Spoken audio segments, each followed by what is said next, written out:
There was a melody ready to be born in the center of a busy city, where the neon lights danced like fireflies in the night. And it discovered its inspiration in a young woman with eyes that held the lyrics to 1,000 songs and an unquenchable enthusiasm.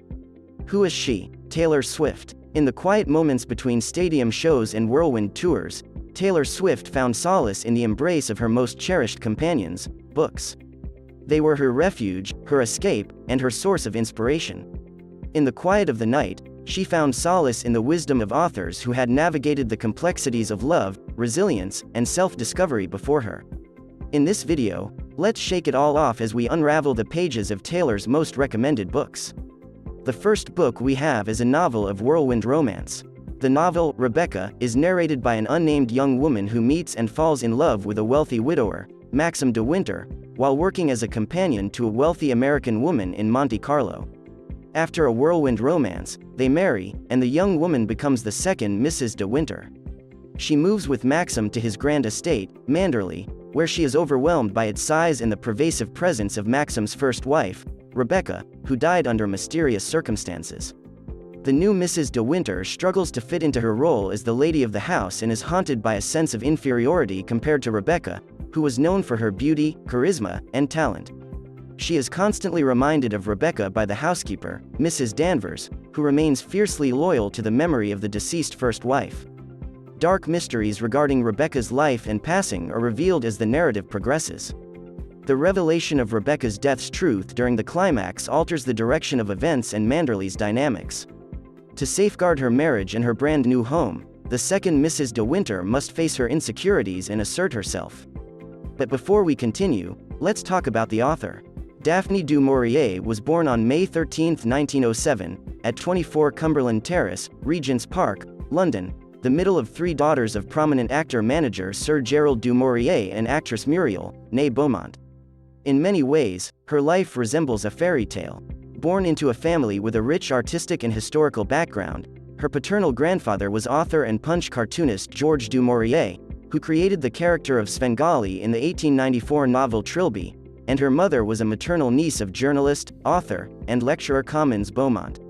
In some of her novels, however, she went beyond the technique of the formulaic romance to achieve a powerful psychological realism reflecting her intense feelings about her father, and to a lesser degree, her mother.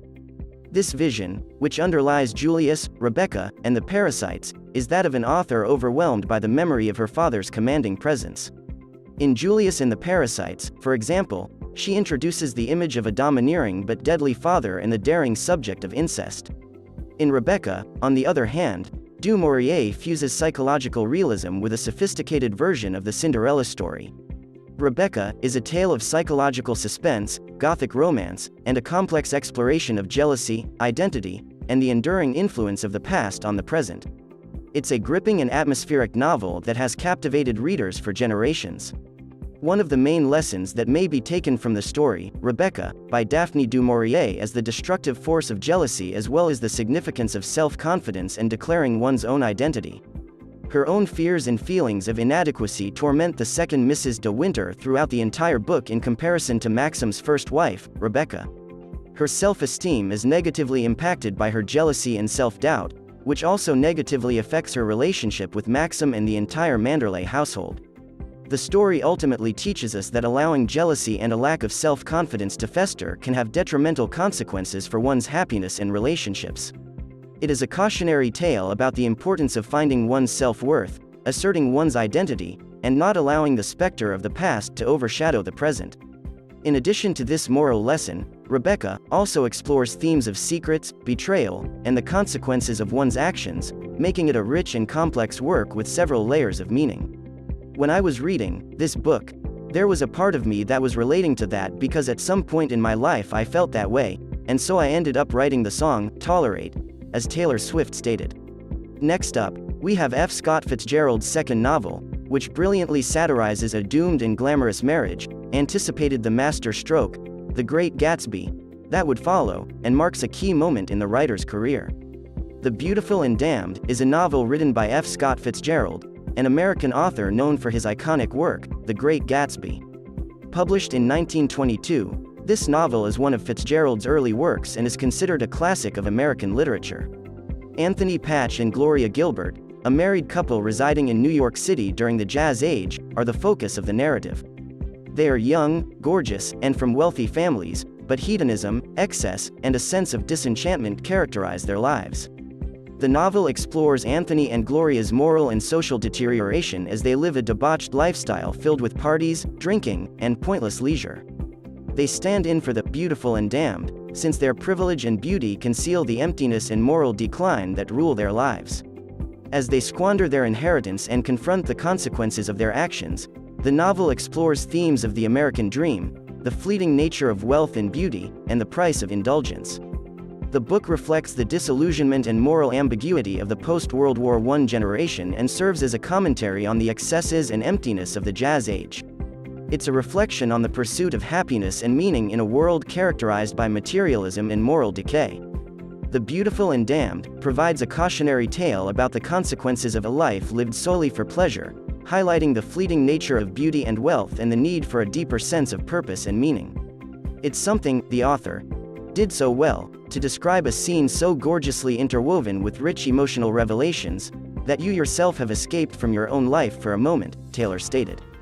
The moral of The Beautiful and Damned, by F. Scott Fitzgerald, can be summarized as a cautionary tale about the perils of pursuing a life of excessive hedonism, self-indulgence, and the relentless pursuit of pleasure and wealth without considering the consequences. Throughout the novel, the characters Anthony Patch and Gloria Gilbert embody the concept of the beautiful and damned, as their lives are filled with materialism, decadence, and moral decay. They prioritize a life of leisure, parties, and the pursuit of beauty and pleasure at the expense of their personal growth and responsibility. The novel portrays how this lifestyle ultimately leads to their own downfall, financial ruin, and the deterioration of their marriage. Their choices and actions highlight the emptiness and shallowness of a life filled with superficial pleasures. The moral of the story serves as a warning about the hollowness of such pursuits and the need for a more meaningful existence. True fulfillment and happiness come from balancing personal responsibility, self-awareness, and a deeper sense of purpose rather than relying on external pleasures and extravagance alone. The Beautiful and Damned highlights how chasing beauty and wealth without deeper values can result in emptiness and moral corruption. Overall, these two book recommendations from Taylor Swift really gave her inspirations as she conquered different eras of her life and career. That's a wrap for today's video. If you found this content valuable, make sure to hit the like button, share it with fellow book enthusiasts, and subscribe to stay tuned for more insightful reviews. If any of the books we discussed today piqued your interest, you can grab them online using the links in the description below. And now it's your turn. We'd love to hear your thoughts on the books we discussed or any other leadership and business literature that has made an impact on you.